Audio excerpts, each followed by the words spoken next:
Good morning, everyone. As we have already completed our second lesson of geography yesterday, now we are supposed to proceed with the another lesson. Today we are going to proceed with the second lesson of civics, that is understanding secularism. हमने कल complete किया था हमारा geography का second lesson, land, soil, water, natural vegetation, wild life resources, और आज हम continue करेंगे सिविक्स के सेकंड लेसन से, और उसका नाम है understanding secularism. Secularism, what is secularism? धर्मनिरपेक्ष, धर्मनिरपेक्षवाद, ISM, ये जहां पे वर्ड आ जाए धर्मनिरपेक्षवाद. अब ये है क्या? First of all we are suppose to know about the definition of secularism. तो सेक्युलरिज्म को समझें. What is secularism? To provide equal access और to feel equality among all religions. हर धर्म को समान मानना. There will not be any interference of the government regarding the religious practices of any group. किसी भी धर्म के बारे में सरकार का कोई हस्तक्षेप न हो. All the religions are equal before the law. कानून के लिए भी सारे धर्म बराबर हो. फॉर द गवर्नमेंट, सरकार के लिए भी सारे बराबर हो. Government will treat every religion equally. सरकार सभी रिलीजन को बराबर माने. तो सेक्युलरिज्म क्या है? धर्मनिरपेक्षवाद. All religions are equal in front of the eyes of the government. सरकार के आगे सारे धर्म बराबर हो. Government is not going to interfere in the religious practice of any religion. किसी भी धर्म की जो प्रथाएं हैं उसमें कोई हस्तक्षेप न करे. Till the time it is not harming the society.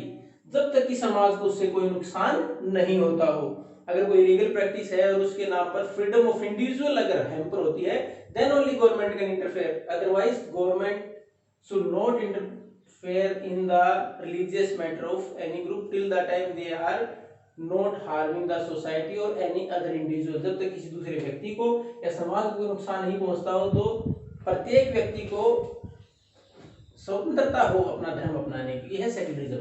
It means there is no interference of the government in the religious matters. All are free to adopt any religion. ये था सेक्युलरिज्म. यानी प्रत्येक व्यक्ति को आजादी है किसी भी धर्म को अपनाने की. अब है why is it important to separate religion from the state? राज्य को धर्म से अलग क्यों कर देना चाहिए? और यहाँ स्टेट किसके तौर पर देखें? The government. राज्य का मतलब है या सरकार. सरकार को धर्म से अलग क्यों रखें? सरकार हस्तक्षेप क्यों न करे धर्म में? किस लिए ऐसा जरूरी है? तो इसके लिए हम फिर वापस दो एग्जांपल पढ़ेंगे कि क्यों जरूरी है कि सरकार या सरकार चलाने वाले जो लोग हैं वो धर्म में अपनी इंटरफेरेंस न करें. ये क्यों जरूरी है? फर्स्ट, अगर आप एग्जांपल ले लें कि different democratic countries have different religions, even India also. ज्यादातर जो लोकतांत्रिक देश हैं उसमें अलग अलग धर्मों को मानने वाले लोग हैं. अगर हम इंडिया का एग्जांपल लें तो हमारे लगभग every major religion of the world is found in India. लगभग हर जो महत्वपूर्ण धर्म है जो अलग अलग कंट्रीज में अपनाया जाता है, भारत में लगभग सारे हैं. उसमें क्रिश्चियनिटी हो, चाहे सिखिज्म हो, चाहे हिंदुइज्म हो, जैनिज्म हो, बुद्धिज्म हो, बौद्ध, सिख, सब हैं भारत में. फॉर एग्जाम्पल, अब छोटा सा एक एग्जाम्पल ले लें. If someone came to power with a majority of that particular group of religion, अब मान लो किसी भी धर्म से संबंधित वो लोग who have the same mentality, जिनकी मानसिकता भी है कि धर्म से संबंधित वो लोग सरकार में आ जाए, तो उसके बाद if they are going to adopt the measure, वो कौन से मेजर अपना ले? either डिस्क्रिमिनेटिव, कि आपस में भेदभाव करना शुरू कर दे धर्म के नाम पर, कि जिस रिलीजन से वो बिलोंग करते हैं it's good, and use all the resources for their own religious practices or for their own religion or to increase the practice of that particular religion. वो अपने धर्म के लिए उन चीजों को अपनाना शुरू कर दें और डिस्क्रिमिनेशन करना शुरू कर दें बाकी रिलीजन के साथ. दूसरा, कोएर्जन. कोएर्जन क्या होता है? To force someone to do something. दूसरे धर्म के लोगों को या तो धर्म छोड़ने के लिए बाध्य करें, या उनकी प्रैक्टिस को छोड़ने के लिए बाध्य करें, या उनके द्वारा जो इंटरप्रिटेशन है अपने धर्म की उसके लिए फोर्स करें.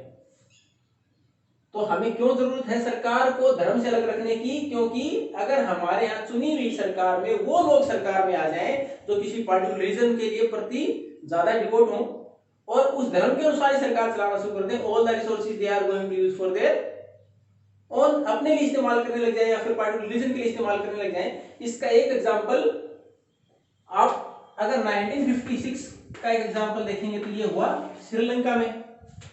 Most of the funds were given to the person who were बौद्ध, जो कि बौद्ध धर्म को मानने वाले ज्यादा रिसोर्सेज उनको प्रोवाइड किए गए। इवन रिलैक्सेशन और गिवन इन गो जॉब्स, यहां तक नौकरियों में छूट दी गई। एक आपने हिटलर का एग्जांपल देखा होगा, अडोल्फ हिटलर।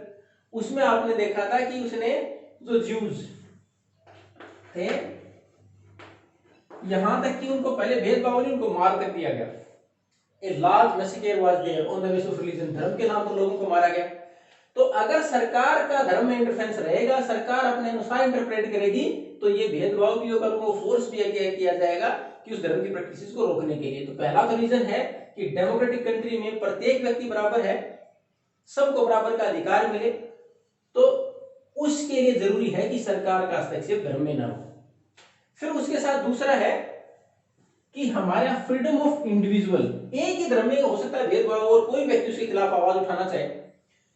अगर सरकार में वो लोग हों जो उस भेदभाव को उचित मानते हो, एक रिलीजन से, अब आप ये समझेंगे एक रिलीजन में ऐसा कैसे पॉसिबल है। इसका एग्जांपल हम पहले पढ़ चुके हैं, 7th क्लास में पढ़ चुके हैं, on the basis of caste, जाति के नाम पर। भीमराव अंबेडकर का एग्जांपल हमने 6th क्लास में पढ़ा था। अनटचेबिलिटी, कि हमने हमारे समाज में हाई और लो कास्ट में डिवाइड कर दिया। अल्टीमेटली ऑल आर हिंदू, किसी भी जाति से संबंधित व्यक्ति हैं, चाहे वो ब्राह्मण है, जाट है, राजपूत है, महार है, कुछ भी रहे हो, लेकिन ultimately the religion is Hinduism, Hindu धर्म को मानते हैं। लेकिन फिर भी हमने उनको डिवाइड कर दिया, फिर भी भेदभाव होता है। Upper caste is going to discriminate with lower caste. अब कुछ एक लोग उसके खिलाफ आवाज उठाना चाहें, अगर प्रत्येक को इंडिविजुअल को फ्रीडम नहीं दी गई अपने रिलीजन को अपनाने की, अपने अनुसार उसको प्रैक्टिस करने की, अपने अनुसार अपनी बात रखने की, तो जो लोग सरकार में हैं और वो भी अनटचेबिलिटी को उचित मानते हो, तो the persons were not able to raise their voice against that particular wrong practice inside the religion. उस धर्म के अंदर जो गलत प्रैक्टिस हो रही है उसको कभी रोक नहीं पाएंगे। इसलिए इंडिविजुअल को भी आजादी हो अपनी बात रखने की, according to the constitution it is guaranteed, संविधान के अनुसार उसको गारंटी भी दी गई अपनी बात रखने की, तभी ऐसा पॉसिबल है। अगर सरकार का हस्तक्षेप उसमें होगा और वो लोग जो सरकार में है उस प्रैक्टिस को उचित मानते होंगे, तो कोई भी व्यक्ति उसके खिलाफ आवाज नहीं उठा पाएगा, और आवाज उठाएगा then he might be prosecuted, हो सकता है उसको पनिशमेंट दी जाए और हो सकता है उसको फांसी की सजा दे दी जाए। तो इस प्रकार सरकार का हस्तक्षेप इंडिविजुअल फ्रीडम को बनाए रखने के लिए भी जरूरी है और लोकतांत्रिक व्यवहार, लोकतांत्रिक व्यवस्था को बनाए रखने के लिए भी जरूरी है। तो इसलिए हमने सेक्युलरिज्म है, इसको हमारे यहाँ लास्ट लेसन में हमने पढ़े थे कुछ फंडामेंटल राइट्स। उसमें आपने देखा था कि फंडामेंटल राइट्स में हमने राइट टू इक्वलिटी में दे रखा है, we can't discriminate on the basis of different religion, caste, colour etcetera. हम जाति के नाम पर, धर्म के नाम पर, रंग के नाम पर, भाषा के नाम पर कोई भेदभाव नहीं कर सके। लेकिन उसके बावजूद हमने एक सेपरेट फिर से मौलिक अधिकार दिया, एक फंडामेंटल राइट सेपरेट दिया हमने। वो कौन सा था?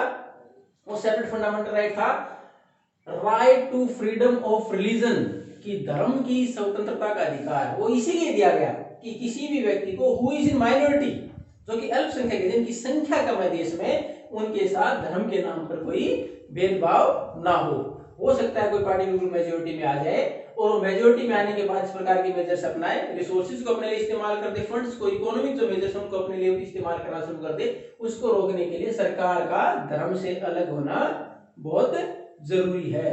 तो इसलिए पहले हमने सेक्युलरिज्म है क्या? Secularism means the non interference of the government और every religion is equal in front of the government. पहला तो धर्मनिरपेक्षवाद है क्या? सरकार के सामने सारे रिलीजन बराबर हैं। दूसरा, ये जरूरी क्यों है कि सरकार का हस्तक्षेप धर्म में न हो? तो पहला हमने पढ़ा सरकार का हस्तक्षेप धर्म में न हो क्यों जरूरी है।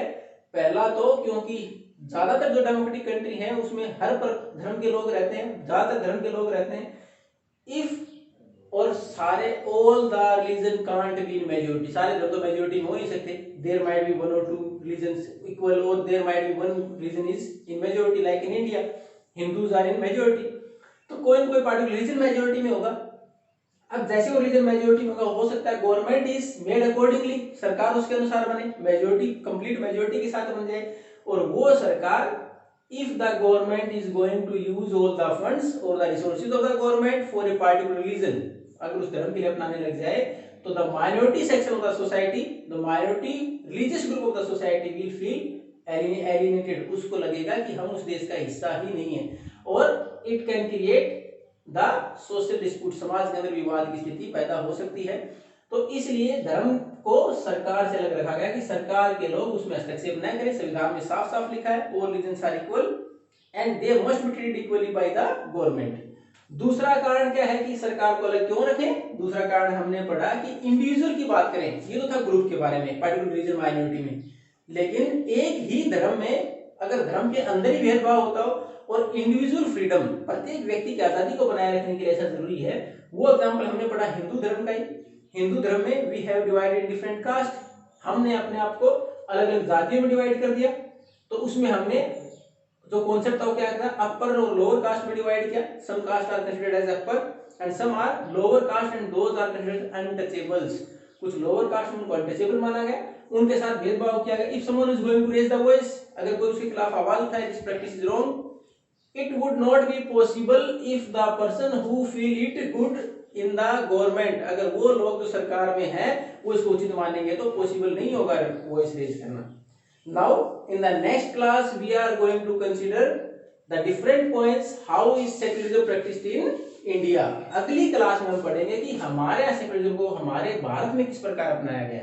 Thank you.